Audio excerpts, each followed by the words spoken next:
Film की शुरुआत एक घने जंगल के बीच में होती है, जहां एक छोटी लड़की जिसका नाम एना है अपने गार्डियन गेब के साथ रहती है। वो गेब को अपना पिता बुलाती है और गेब उसकी जरूरतों का ध्यान रखते हैं और उसकी अच्छी सेहत का ख्याल रखते हैं। गेब ने एना को घर के अटारी में रखा है और उसे कभी बाहर की दुनिया देखने नहीं दिया। छोटी लड़की कभी अटारी के बाहर नहीं गई है, सिवाय एक खिड़की के जिससे वो बाहर की दुनिया की झलक देख सकती है। लगभग हर रात गेब एना को वाइल्डलिंग्स के बारे में बताते हैं, डरावने जीव जिनके नुकीले दांत, लंबे नाखून और बालों वाला शरीर होता है, और उसे उनसे दूर रहने के लिए कहते हैं। इन कहानियों से एना डर जाती है, लेकिन उसकी बाहर की दुनिया के प्रति जिज्ञासा बढ़ती जाती है। वाइल्डलिंग्स से उसकी सुरक्षा के लिए और उसे अटारी से बाहर जाने से रोकने के लिए गेब दरवाजों के हैंडल में करंट लगा देते हैं। वह दावा करता है कि वह उसका पिता है और उसकी देखभाल करता है। वह उसे सिर्फ सब्जियां खाने के लिए देता है और मांस मना करता है। एक दिन आना गेब को किसी और से बात करते हुए सुन लेती है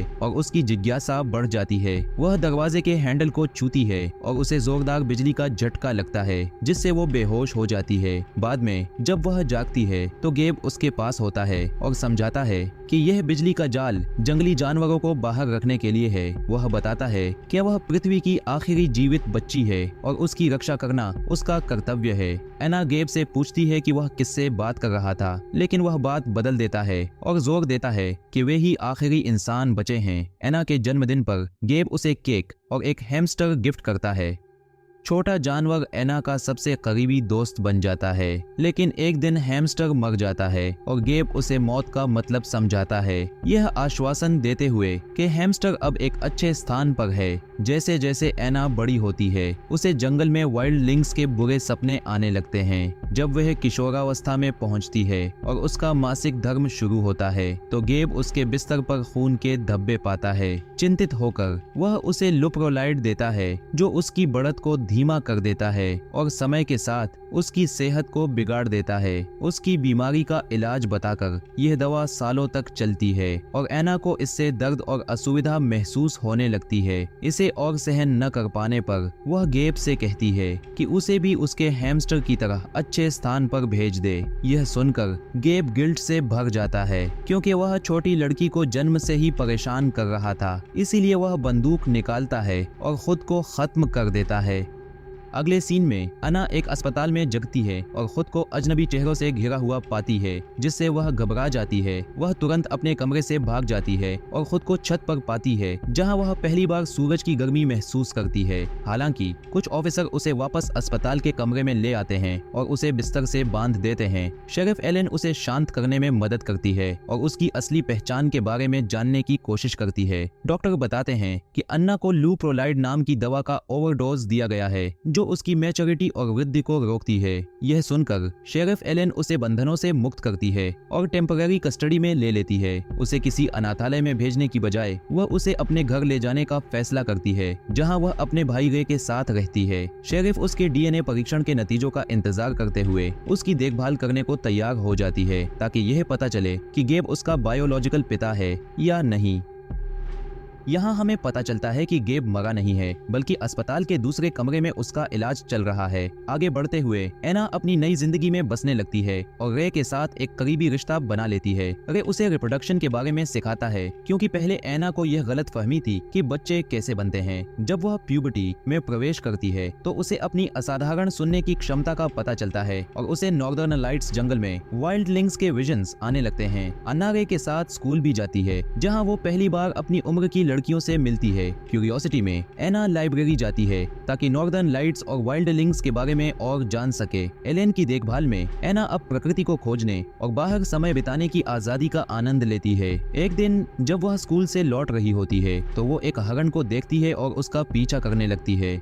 सौभाग्य से जब आना एक शिकारी के जाल में फंसने वाली थी, एक अजीब आदमी जो भेड़िए की खाल पहने था उसका रास्ता रोक देता है। अगले दिन जंगली शिकारी जानवरों के बारे में जानने की उत्सुकता में एना लाइब्रेरी जाती है। जब वो एक किताब के पन्ने पलट रही होती है तो उसे अपने नाखूनों पर काले निशान दिखाई देते हैं। रात में जब आना बाथटब में होती है तो एलन उसे डीएनए टेस्ट के नतीजे बताती है, जिससे पता चलता है कि गेब उसका बायोलॉजिकल पिता नहीं है। यह सुनकर एना उलझन में पड़ जाती है, क्योंकि परिवार का मतलब उसे समझ नहीं आता। एक शाम एना और रे छत पर साथ समय बिताते हैं, जबकि रे उसे स्कूल के असाइनमेंट में मदद करने की कोशिश कर रहा होता है। एना का ध्यान उत्तरी रोशनी की ओर खिंच जाता है। जैसे ही वे लेटते हैं, एना दूर टिमटिमाती रोशनी देखती है, जो कि जेन के घर में एक पार्टी की होती है।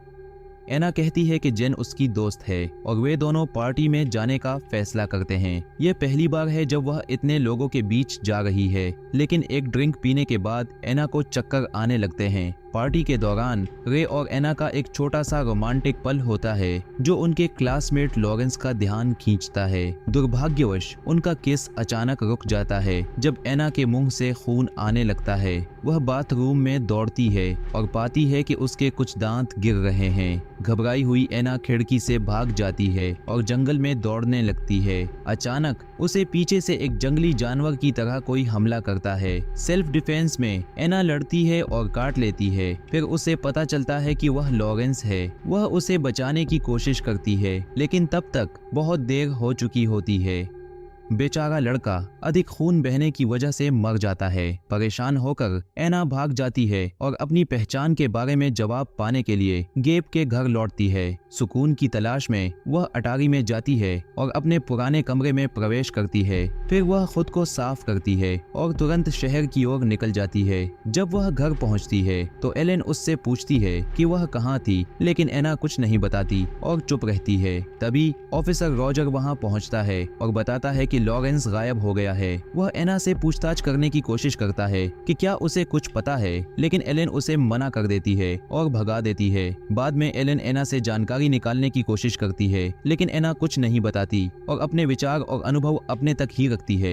जैसे जैसे दिन बीतते हैं, एना की लगातार चुप्पी एलेन को परेशान करने लगती है, जो देखती है कि वह बात करने के बजाय अपने नाखून रंग रही है।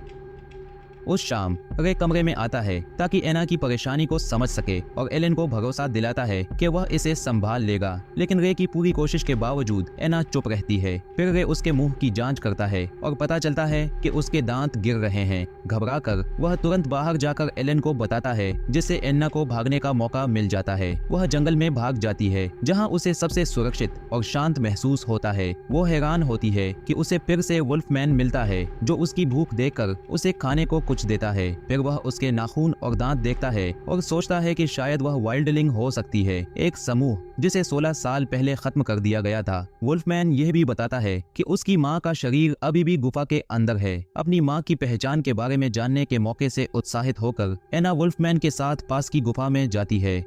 अंदर उसे एक खोपड़ी मिलती है जिसमें गोली का निशान होता है। उसे पकड़ते ही उसे गेब का दर्शन होता है और जो उसकी मां को गोली मार रहा है। यह साफ हो जाता है कि गेब ने नरसंहार में हिस्सा लिया था, लेकिन वह छोटी एना को नुकसान नहीं पहुंचा सका, इसीलिए वह उसे अपने साथ ले आया। यह जानने के बाद एना गेब से मिलने सीधे अस्पताल जाती है, लेकिन दुख की बात है कि वह कुछ नहीं कर पाती, क्योंकि गेब जाग जाता है और उसे दया भरी नजरों से देखने लगता है। इस बीच एलेन लॉरेंस की मौत की केस फाइल देखती है और उसे एना के पुराने कमरे की एक ड्राइंग से जुड़ा हुआ पाती है। एना भी सुरक्षा की तलाश में घर लौट आती है, लेकिन जैसे ही एलेन उसके नुकीले पंजे देखती है, वह उसे हथकड़ी लगा देती है। एलेन बताती है कि लॉरेंस के मृत शरीर के पास एना के कपड़े मिले थे और इसीलिए पूरे शहर को शक है कि उसने ही हत्या की है। अगले सीन में एना को जेल भेज दिया जाता है, हालांकि वह कहती है कि वह निर्दोष है। जेल में वो आईने में देखती है और नोटिस करती है कि उसके दांत तेज हो रहे हैं,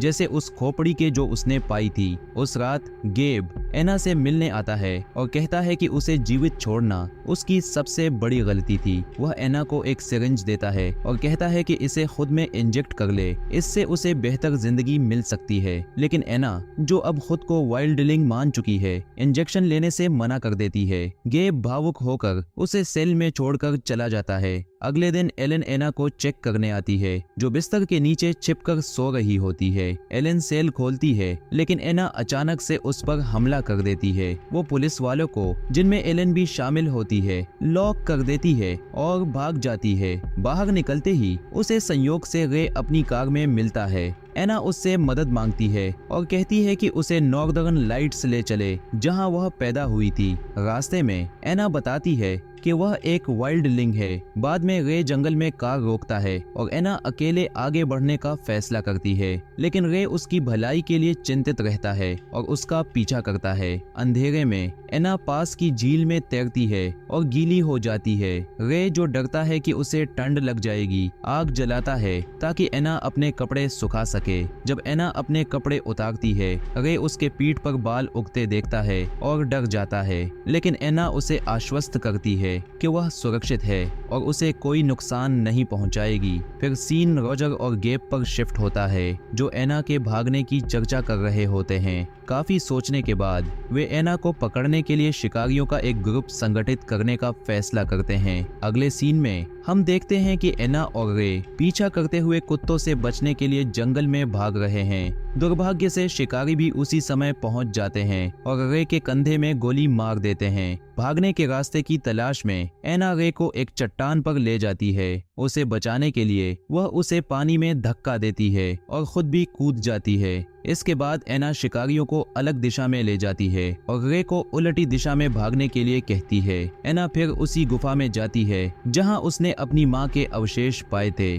बाद में रे अपनी बहन से मिलता है और बताता है कि एना अब उसके साथ नहीं है। एना अब अकेली है और जिंदा रहने के लिए संघर्ष कर रही है। जंगल में पहले कुछ दिनों के दौरान एना एक वाइल्डलिंग में बदल जाती है। शिकारियों से छिपने के लिए वह अपने चेहरे और शरीर को मिट्टी से ढक लेती है। एक सुबह स्कूल जाते समय रे देखता है कि रॉजर गैस भर रहा है। उसे शक होता है कि वे एना को मारने की योजना बना रहे हैं, तो वह जल्दी से एलेन को फोन करके बताता है। जंगल में एना एक शिकारी को मार देती है और जब शरीर बॉडी के पास इकट्ठा होते हैं तो वह भाग जाती है। अब एना पूरी तरह से वाइल्डलिंग बन चुकी है और वह पलक झपकते ही लोगों का शिकार कर सकती है। एलेन उसे बचाने के लिए जंगल में आती है। मरे हुए शरीरों को देखकर एलेन डर जाती है और रॉजर उसे बंदूक की नोक पर रोकता है, लेकिन तभी एना आती है और रॉजर को भी मार देती है। वह एलेन को अपना पेट दिखाती है और भाग जाती है।